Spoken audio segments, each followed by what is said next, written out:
Good morning, ladies and gentlemen. Welcome to the first Catalyst webinar series for 2025. We've been offline for the holiday season, and we are starting up today with the first Catalyst of the year. Just a reminder to all the PGA members that are on this morning's webcast, the Catalyst webinar series is a bi-weekly educational platform for creating success and change in your club and career. We get together on the first and the third Thursday of every morning, 8 a.m. Pacific time to about 9, where we have different professionals and experts from various walks of the golf world that'll come on and share insight and be part of a discussion to further educate the Southern California section and get us all much valued PDR credits along the way. This morning, we figured it'd be great to start the year off with our new president of the section, the first female president in the 100-year history of the Southern California PGA, Dr. Allison Kurt, whose resume and accolades precedes her. She's going to present for about 15 minutes on this morning's call. And then we've invited the executive committee members from the 5 chapters to come on and participate in a little Q&A and a little get to know you, because, you know, the truth of it is a lot of us in the Southern California section may not be fully aware or educated as to who our executive committee and our leadership is for our various chapters, president, vice president, and secretary and honorary president in a lot of situations. So we're gonna do that introduction today and keep it real casual and light. It's the beginning of the year. Of course, our hearts and prayers go out to all of those that have been impacted by the fires and the wind and the mess and the disaster. It's been absolutely terrible. We've had PGA members lose their homes since this started these last 3 days. So our hearts and prayers goes out to all of those affected by the winds and the fires. But without any further ado, Dr. Allison Kurt, Madam President, it's all yours. Take it away. Thank you so much, Vice President Kulo. I appreciate that. Welcome, everyone. Happy New Year. I wish we had better conditions to be starting this new year, but I want to echo John's sentiments that I want to acknowledge the challenges that many of our members are facing. Some have lost homes, some have been evacuated. I want you to know that our section is doing everything to try to get them immediate disaster relief funds and try to help all those that are in need. And definitely our thoughts are with you during this difficult time, and we're all here to help. I do want to start today off by celebrating a fantastic year of 2024 led by Honorary President Lohman. And we've had so many amazing accomplishments in that 100 years of the SCPGA. We've supported over 1,700 members and associates last year, delivered over 30 plus webinars to educate and engage. Part of that success has been by Vice President Kulo and this bi-weekly Catalyst series. We've gained an impressive 24,000 social media followers, secured over 80 plus partners, and reached 85,000 consumers, which just gives more eyes on what the Southern California section is doing, bringing more business to your facilities and to PGA coaches. Have sent over 700 emails to connect with members and stakeholders, engaged over 900 members in competitions. So a little bit over half of our membership participated in competitions. And then on the junior golf side, supported over 3,800 junior members who had access to over 420 competitive events, and supported 3,000 PGA Junior League players. I mean, the list goes on, but we've served over 800 veterans through PGA Hope program, given away $50,000 in grants and $65,000 in scholarships to support the community.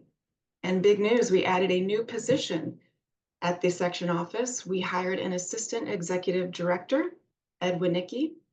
We've celebrated that impressive milestone of 100 years. And importantly, section has achieved all of this while maintaining a balanced budget. That is huge.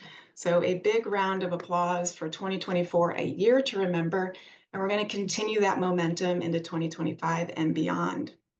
I'd like to start first by just sort of demystifying and clarifying a little bit of what our governance structure looks like at the national, section, and chapter levels. I think sometimes we get so busy, and yes, we did that orientation many moons ago, and might forget who is our contact points and who's leading us.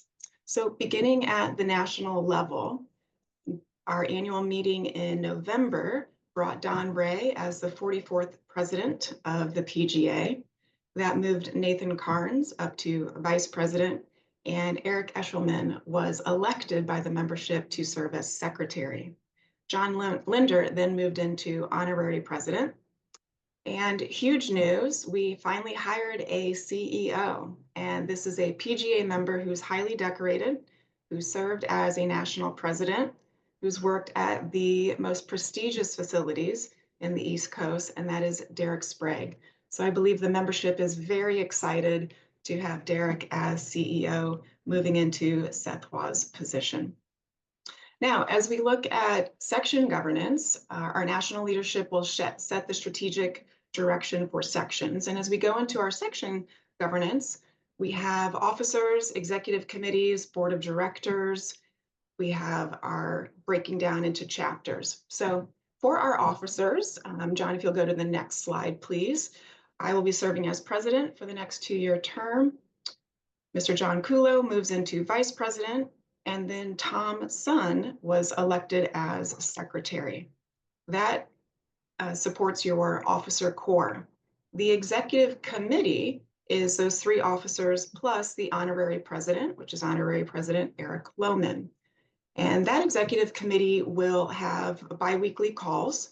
We have Wednesdays at 7 a.m. We are discussing, making decisions, brainstorming, problem solving. We're in constant communication on the best way to help serve those 1,700 members. The executive committee is then a part of the board of directors. The board of directors is comprised of the EC plus 6 at-large members. And these directors are serving 3-year terms, and they're elected by you, the membership. 5 chapter representatives also make up the board, and they serve 2-year terms. And finally, 2 independent directors serve 2-year terms alongside the president, and they are selected by the president. This cycle, I have selected Raina Kearns and Mackenzie Mack to serve as independent directors. Now, from the section governance, we move into our chapter governance. So we have our 5 chapters throughout our large section, and they are comprised of their own governance structure and their own governance hierarchy. They work very closely with the section. They are running their own programs, their own education, providing opportunities, running their own meetings. If you've never been to a chapter meeting, then you definitely should go. These are the boots on the ground individuals that are within your area that are going to help put on events, educate, and competitions for you. And I'm excited that during today's Catalyst, we get to highlight those representatives, but I encourage you to attend those meetings. You're going to be able to get to know them a little bit better. John's got some great questions that are posed to understand their initiatives for your particular chapter and how they can best support you at the local level there.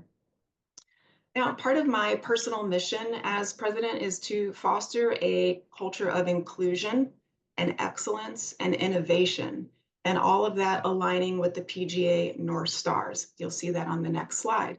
Now, the PGA North Stars are a concept that was created by National to serve as a strategic plan for national and sections to operate from. And I would encourage all chapters to take these North Stars and create their structure around this concept. The North Stars focus on the member, the game, the business, and the people. And within those silos, we have different committees that support initiatives and programs for that focus. For example, within people, we have a DEI committee, our foundation committee, our communications and marketing committee, all works within that North Stars. So the priorities for my term aligning with those North Stars is to increase participation in education and business events. If we have a little bit over 50% of our membership participating in just competitions, could we get 70% or beyond to increase in education, engagement, and just being involved within our section PGA? Another priority is to ensure that our leadership reflects the diversity of our unique Southern California section. I mean, wow, Southern California, all the way from Bakersfield down to Mexico, we are extremely diverse in our needs, how we look, how we operate, what our social economic status is, and I want our leadership to reflect that as well. Meanwhile, I want us to maintain financial stability to support competitive purses and section operations. And this had to be done through a last priority, which is restructuring our committee leadership for enhanced collaboration.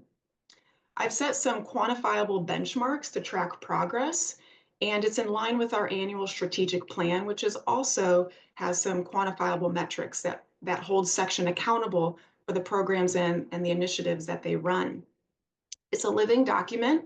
It's something that we check frequently to see monthly how every committee is doing and how every silo is doing. And we want to remain aligned to those priorities so that we don't get off track. And I'm really excited about our forward thinking section, which demonstrates right now a pivotal shift in our organization. It underscores our commitment to diversity and inclusion and equity. And currently, so far, our two main successes for 2025 has been a 35 increase in female representation and in leadership positions, and a 30% rise in members of color, culminating in an overall diversity percentage of 47%. This better reflects our demographics of Southern California. It highlights the section's commitment to enhancing wider perspectives that enrich our decision-making progress in our organizational culture. So looking into the committees for the next term, to give you some background on the committees, the chairs, co-chairs, and members of the committees are selected by the president with input from the executive committee, and they serve a 2-year term under the president. Now, some chairs have maybe served for longer under several different presidents, but the starting point is that 2-year term. So I've refreshed our committee structure and I've adopted a co-chair model, which was inspired by national leadership under Honorary President John Linder, and is actually going to continue under Don Ray's leadership in the terms of chair and vice chair. So again, these committee members and these chairs, they serve a 2-year term. They support the leadership by sharing information, assisting in decision-making, and help produce events and programs for the members to enjoy and develop and evolve. Our website currently lists all the committees, as you see on the screen, and the committee co-chairs. If you have any suggestions, comments, feedback, you can reach out directly to the chair and co-chair, and they will bring your feedback and comments to the board of directors, where we can then problem solve and vote on or include that feedback. I do want to remind us that how all these components work together is the board is responsible for making significant decisions and setting policies, asset and financial safeguarding, and protecting the interests of the membership. We also ensure that the section and the foundation's long-term success is stable.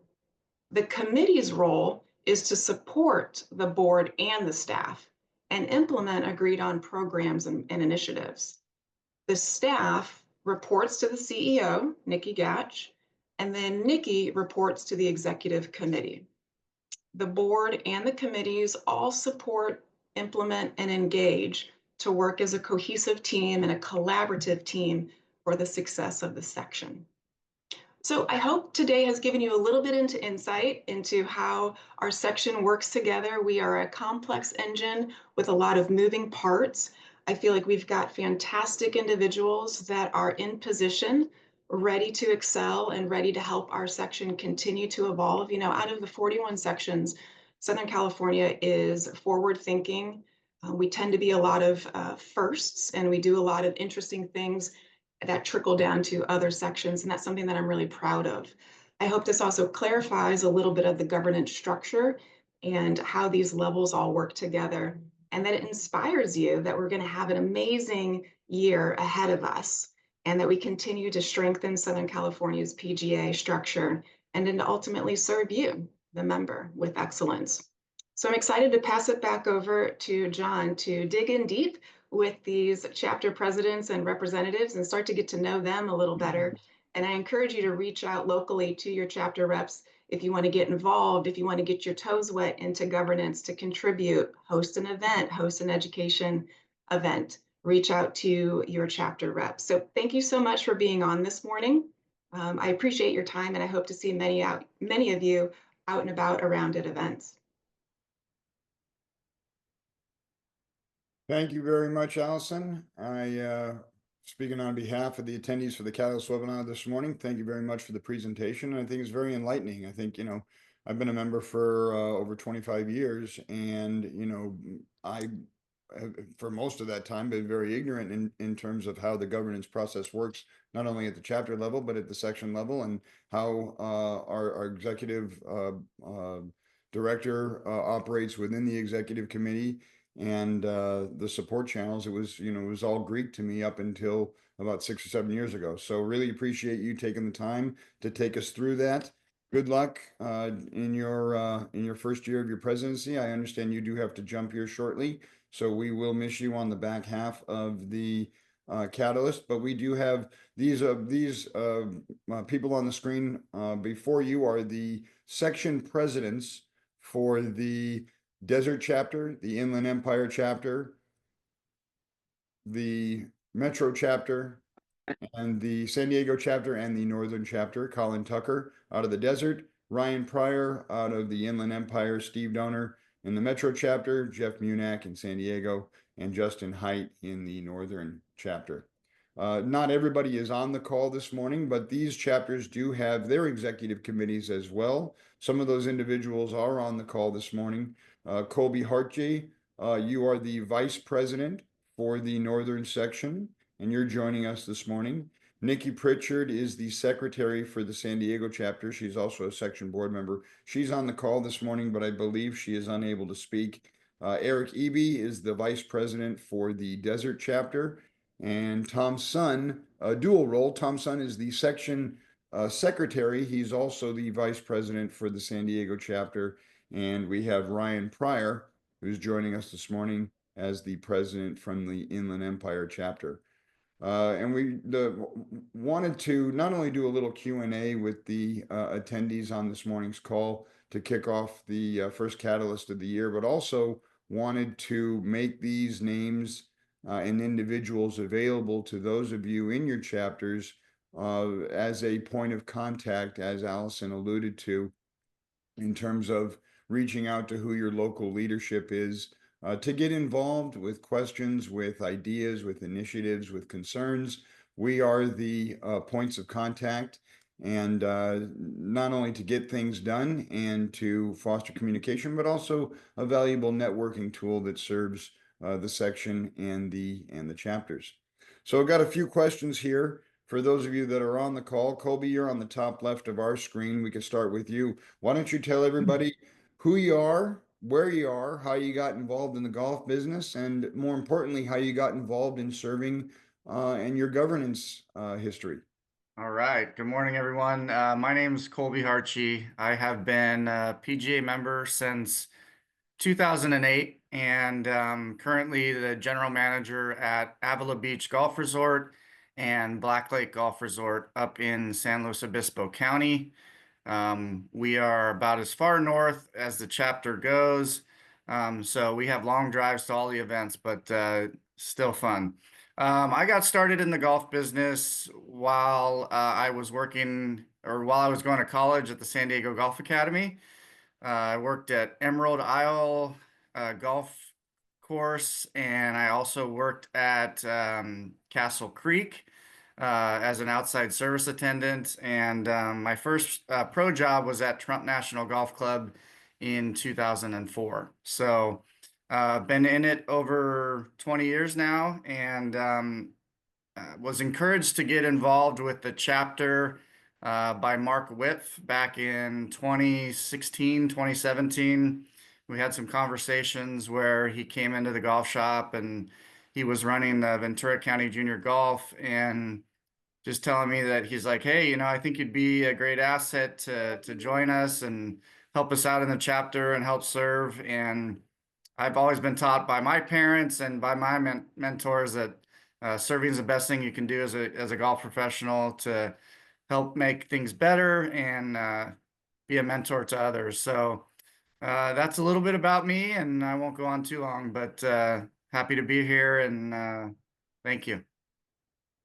Thank you, Colby. And for your chapter, your executive committee, you have Justin, who is not with us this morning, but he is the president. You're the vice president, and I believe Mike Vandergoes is the secretary. So I'm actually the president. Justin's the honorary president, and Raina Kearns is our vice president, and Mike Vandergoes is our secretary. Actually, you're correct. Forgive me for that oversight. Raina, you are on the call. I did send you a panelist invite. If you're able to jump on and speak, that would be fantastic. We would love to have you on. But I'll give you a second to do that. Also on the call is Eric Eby from the Desert Chapter. Eric, you are the vice president, correct? Yes, sir. Okay, so I'm 50-50 on that. They're not all going to work. Eric is the director of golf at the Reserve. I know Eric. Eric, I believe you're from back east. You want to talk a little bit about your move to the Southern California area, how you got to the desert, and how you got involved in governance. Certainly. Good morning, everybody. John, thanks for the opportunity. I don't know everybody on this call, but getting to know everybody. As John alluded to, I moved to Southern California 6 years ago, but I am a 25 plus year member of the PGA of America. Interestingly enough, I have an older brother that's a 30 plus year member of the PGA of America, so it kind of runs in our family. But I would say somewhat traditional path in golf. I grew up playing junior golf and then caddied as a kid, worked at local driving range, and my first real job in golf, if you will, was at a daily fee facility. And I then went on to play college golf. And so golf was kind of always part of the path for me. Those of you that are old enough, I was part of the original GPTP program. It now has, I think, gone through about 10 or 12 iterations since then, but I was fortunate enough early in my career to work with some folks that mentored me, and service was always kind of part of my journey. I remember joining committees from the very beginning when I was an associate back then, an assistant. In fact, I served on an education committee and a new member committee. But as soon as I attained my PGA membership in '99, I immediately was lucky to get a head professional job. So 22 of my 25 years in the PGA as a PGA member have been in executive management. So 22 out of those 25 years, I've been a director of golf or head professional, and even spent a short stint as an interim GM. And I had a short time out, if you will.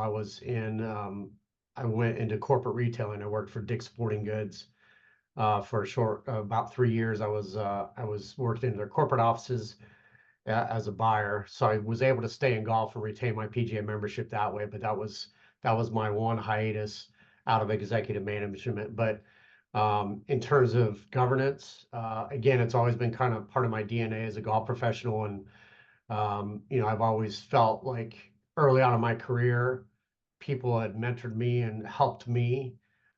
So I just have kind of taken that same approach, that I've been given some good opportunities and some good breaks. And so it's my opportunity to serve. So I was on the section board in Southern Ohio PGA prior to moving here. And as John had asked me, I had just gotten a phone call out of the blue for a job opportunity out here 6 years ago, and here I am. Otherwise, I was pretty well supplanted in Southwest Ohio as director of golf at NCR Country Club. I was there for 13 years prior to coming here.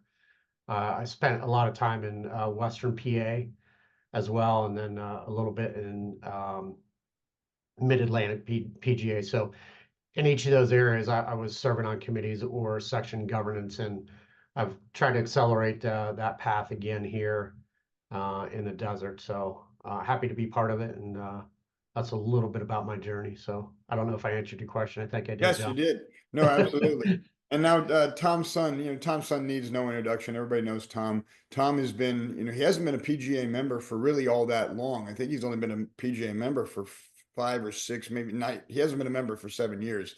and he's been tremendously involved in the mentorship program. He's the chair of the mentorship committee, both for the section and the San Diego chapter. He's currently serving on the executive committee for the San Diego chapter and the section. And I don't know if there's anybody, I'd put him up there with the most selfless servants in our entire section. And I want to bounce a question over to you, Tom. Can you share your take on what you think we need to do to ensure the future of the PGA member, and how are we going to grow our industry member by member in the years to come?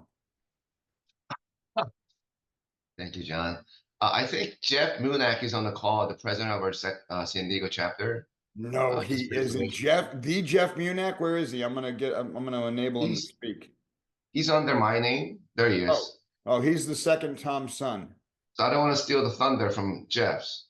Tom's son and Andy Tooney, they'll be on a Catalyst and they'll have 3 or 4 different logins with their name on. So sorry, Jeff, I didn't know you were incognito under the second Tom's son login. No worries, Vice President Kulo. Happy to be aboard. Well, thanks for joining us this morning. Before we hit Tom, we'll give Tom a second to marinate on that question I just hit him with. Jeff, since you're on the call, why don't you tell, you've got a long-standing resume of service to the chapter. You want to talk a little bit about your background and how you got involved in governance? Yeah, I'd love to. First of all, grew up locally in San Diego, junior golfer, high school golfer, was able to take it and play University of Colorado in Boulder. And at that time, that was 97 when I became a freshman. You go through the years and it wasn't that lucrative to try and go out and play. And so there was a part of me that always wanted to get in the club pro industry. 1, to assure a job, and 2, just because I had been playing for a long time and didn't want to. So when I when I graduated, luckily enough, I had a very dear friend call me at Old Canyon Crest Country Club in Riverside and offered me an assistant golf professional job. So took that job. It led to another job down at San Diego Country Club. And in 2012, I was approached by Susan Roll, who was our first female president here in the San Diego chapter. And she had asked me if I was interested to get involved with leadership, to join committees, and then possibly eventually get on the executive board. It was something I was very interested in. You know, I'd say this to Tom and Tom's son, sorry for saying it all the time. If I was in class, I was always the one in the front row. I was never in the back. If I'm going to do it, I wanted to be interested. So I did want to know all the workings of our association. I wanted to know how people got here, what kind of people we're dealing with, and then ultimately how to grow the game, because this is the game that's given me back more than anything. So that's basically how I got into it. That was pretty easy. Jeff, you touched on a consistent theme that you hear in all of our journeys. It seems to me that many of us got involved when a mentor of ours or someone we looked up to tapped us on the shoulder and said, "Hey, what do you think about getting involved with this?" Or "What do you think about participating in that?" You know, it very rarely is it the self-starter that just said, "Hey, I want to go get involved in governance. I want to give back to the association that's given me so much. Where do I sign up?" There are those few. Natalie Vivaldi is one of them. Eric, you sound like you're one of them. But many of us, it's come from when someone has tapped us on the shoulder and said, "Hey, what do you think about getting involved here or getting involved there?" And it's come from that direct membership. And I think about this all the time in terms of, you know, what am I doing on a, you know, of course, you know, I'm involved in governance and I serve and I do the Catalyst, but who am I personally touching? Who am I personally mentoring and helping foster their journey through this industry? And, you know, that's a question I don't think I'm answering the way that I'd like to answer it. And it really comes from that personal touch of networking and growing the game from within. It's like Paul Levy always used to say, that grassroots approach. And I think that's what's got us here thus far. That's what's going to get us there. And Tom, what do you think? Yes, John, I completely agree with you, and thanks for giving me some time to answer your question. I don't even remember what I asked you. I think I asked you about yes, the future, the steps we're taking to ensure the future of the PGA member. That was your question. I think one of the reasons I was passionate about when I first started, when I became a PGA member 5 years ago, was the process I went through as an associate, where there wasn't too much of a support network to assist and help me to get through the associate journey. So when I became a member, I wanted to assist and help our associates. And to answer your question, I think majority of our members are mid-50s or more in terms of average age for 30,000 PGA professionals. I think within the next 10 years, majority of those professionals are going to be retiring. And it's great to see or know that a lot of associates have signed up to be a PGA professional in the last few years. But I think the key to our association to grow for the next 100 years is to, as leaders of our PGA association, we leaders need to always selflessly take care, serve our young professionals. I think it's critical that we train, educate, mentor our associates, young professionals properly, rightly, so they are ready to become future leaders of our association, which will take us to the next 100 years. I think that's the key to our continued growth as an association for next, number of years. Good answer, Tom. Good answer. Ryan Pryor, president from the Inland Empire chapter. Good morning. How are you, sir? Good morning, Mr. Kulo. Doing well. Why don't you take this opportunity to introduce yourself to the section, who you are, where you are, how you got involved in governance, and a little bit about your philosophy on mentorship.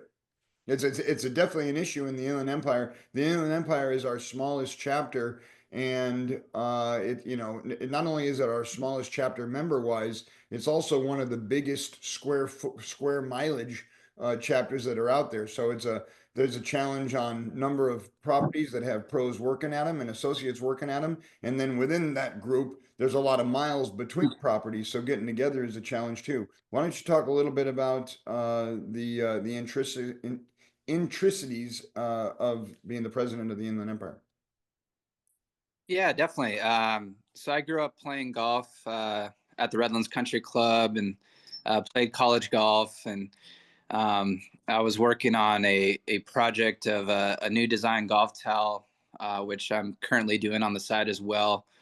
And my first job in the industry was Oak Valley Golf Club as an assistant golf professional under Mike Pearson. And I was actually one of the first people they sent over to China to be a marketing figure over there to recruit Chinese students to come over here to the States and to learn English and get them ready for tournament golf. So that was a great experience. I was there for about 6 months, and then there was an opening at the Redlands Country Club, my hometown. So I was excited to get in there, and I've been an assistant golf professional at Redlands Country Club for the last 14 years. So a long time, but it's close to home, and I have a great team over there. And how I got involved in the chapter, I was Kenny Pigman was the president at the time, and it was probably the fastest promotional ladder I had to climb to get to president because he got a job in the northern section.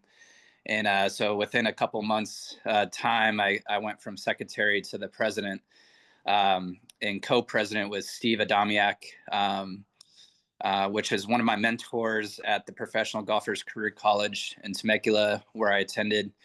And very cool serving with him. And he's back and forth now in Port St. Lucie. So he talked to me about being on the Southern California PGA board as the chapter rep. And so I got on the board this year, and it's been a great experience networking with, people that have been in the industry for long periods of time, and just the networking and the events have been awesome, and just learning how I can serve my chapter better with great mentors has been awesome.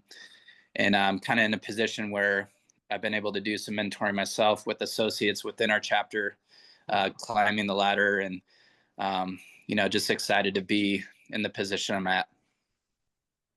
Fantastic. Fantastic, Ryan. Well, and also you've presented on the Catalyst before about the golf towel that you had, and that really commend you for that side hustle and being able to do both, work a full-time job in the golf industry and also your entrepreneurial prowess with that golf towel. Commend you for that as well.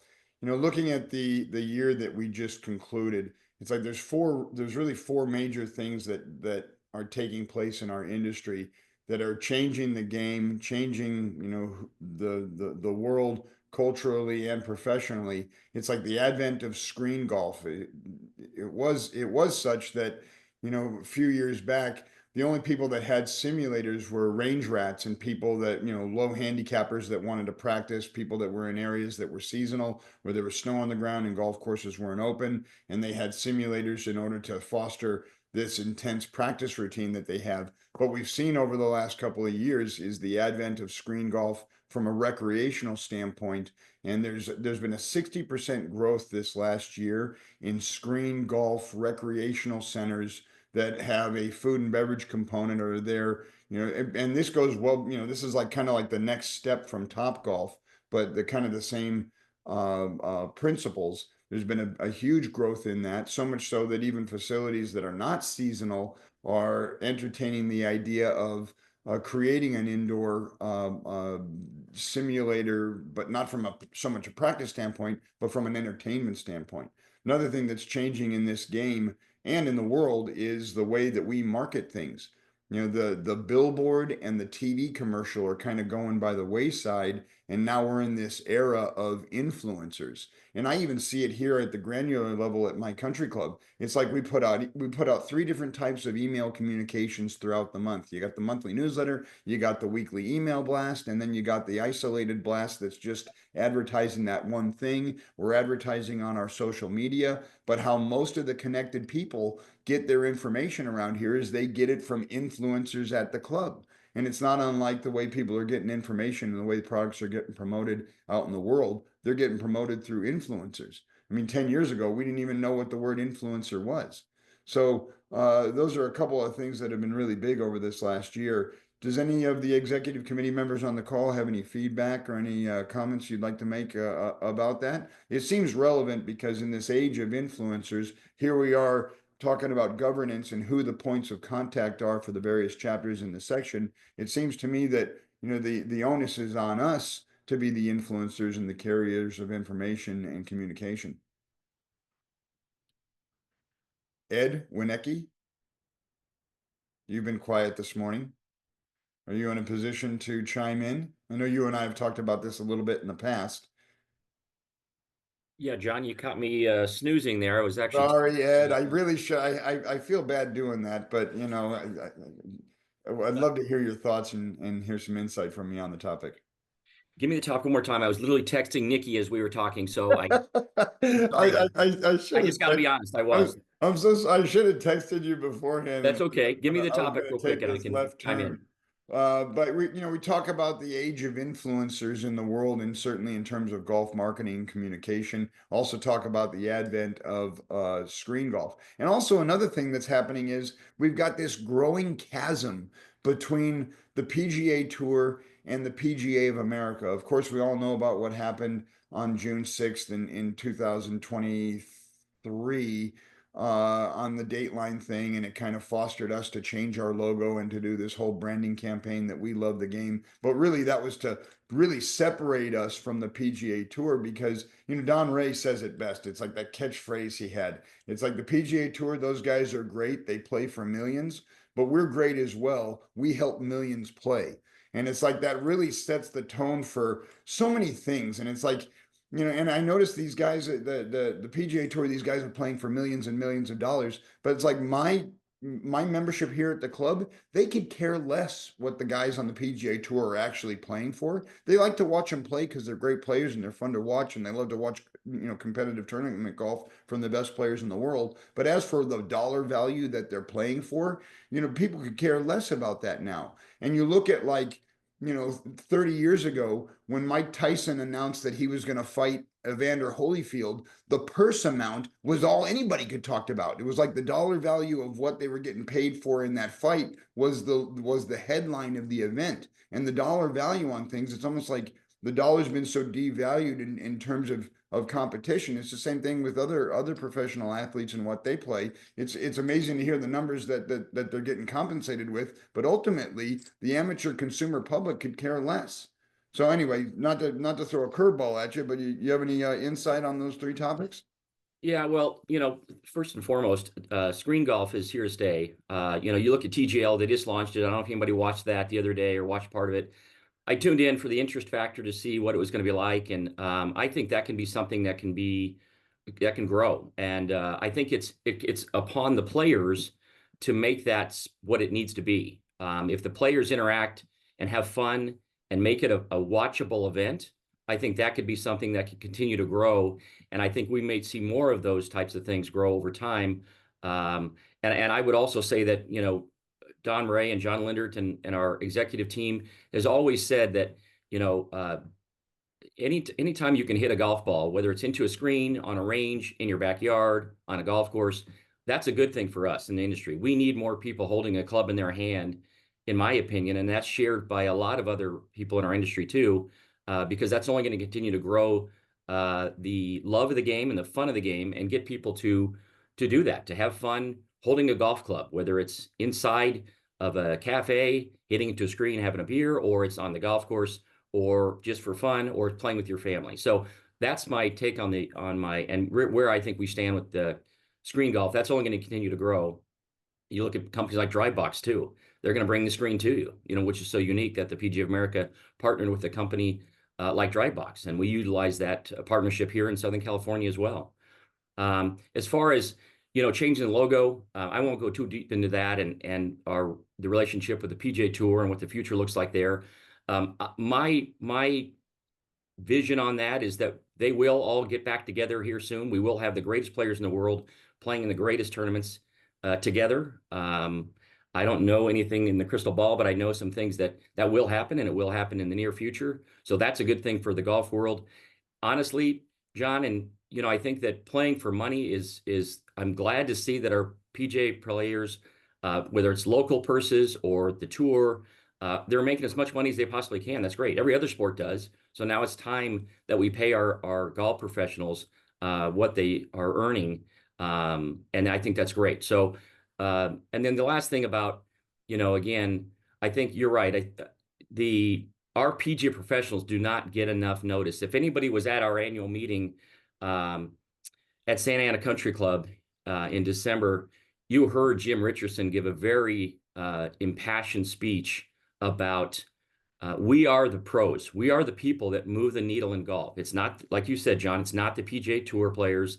We are the people. We are the people getting people to play golf. We are the professionals that are getting our fellow professionals, kids, juniors, seniors, involved in the game. And that's so vital right now to keep that train going down the track. Golf's in such a great place, but we are the ones making it happen. It's not the PGA Tour players. So if any of you on this call were in that room that day, I'll never forget that speech by Jim Richardson, because he teared up, and it was very, very emotional. I mean, he's right. We are the people that move the needle in golf, and let's not forget that. So wear that badge proudly, all of you on this call and all of you in the leadership positions. Thank you for what you do every day. Indeed. And we are the influencers at our clubs, at our facilities, and with our clientele, the people we teach, the people we interact with. We are the influencers. And I think I'm going to ask one final question of the executive committee members that are on the call, and we'll wrap it up. But it's like, what is my goal for the next 2 years of my service as vice president to the section? Was very simple: serve the member and grow the game. And that's our national campaign that President Ray has put forth, and it's basic, it's simple, but it's attainable, and it helps us stay the course. Colby, your goal for the next 2 years. All right. So my goals for the next 2 years are really just to serve the membership, provide better tournaments, provide better education, and provide a better overall experience for our chapter members. And I think we can attain that. We have measurable ways to do that, and we're excited about the next couple of years. Thank you, Colby. Eric, goal for you over the next couple of years as you're go through your vice presidency? Well, I'm fortunate enough to continue to serve as our education chair too, so I've really enjoyed that tenure, and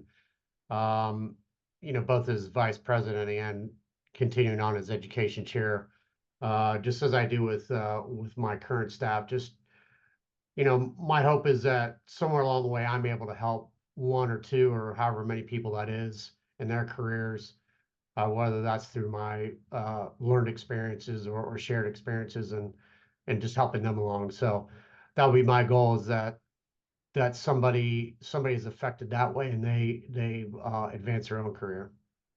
And kudos to the Desert Chapter. Colin's not on the call, but kudos to the Desert Chapter. I think the Desert Chapter takes advantage of all of your tournament Mondays. It's a very connected group. Everyone says it's easier for the Desert to do that because of the seasonality of you guys having the availability of so many clubs to play and having that off season to do it. But I worked in the Desert for 5 years prior to coming to South Hills, and I really appreciated what a tight-knit group that Desert Chapter is in terms of getting together on the available Mondays, and the camaraderie that exists out there. Put it up there with the San Diego chapter.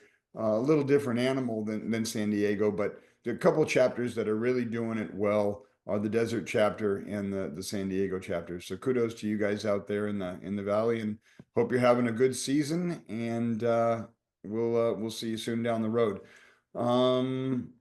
Nikki is not able to speak. Did we lose Ryan? Ryan Pryor, you still there? He may have jumped off. He's not on my screen anymore. So I'm okay, John. This is Nikki. Oh, hi, Nikki. I was looking for Ryan Pryor, but Nikki, did you want to say a couple words before we jump off?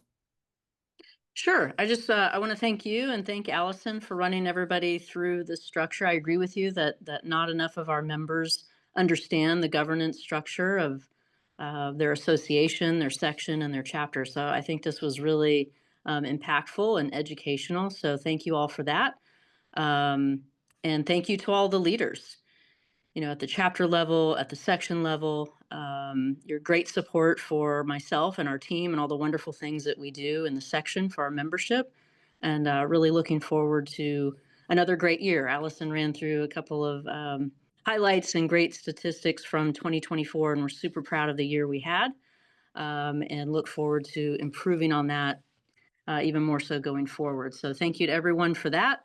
Again, just a final thought to keep our fellow PGA members in your thoughts and your prayers. During this call, we just learned of another associate who lost his home. So that brings the total up to 4, unfortunately, and 1 clubhouse burned down Altadena.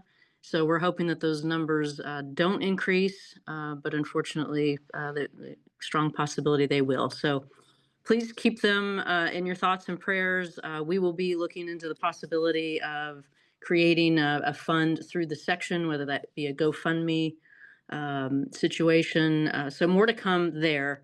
But to let you all know, those that did lose their home, PGA members, unfortunately, associates aren't eligible for disaster relief.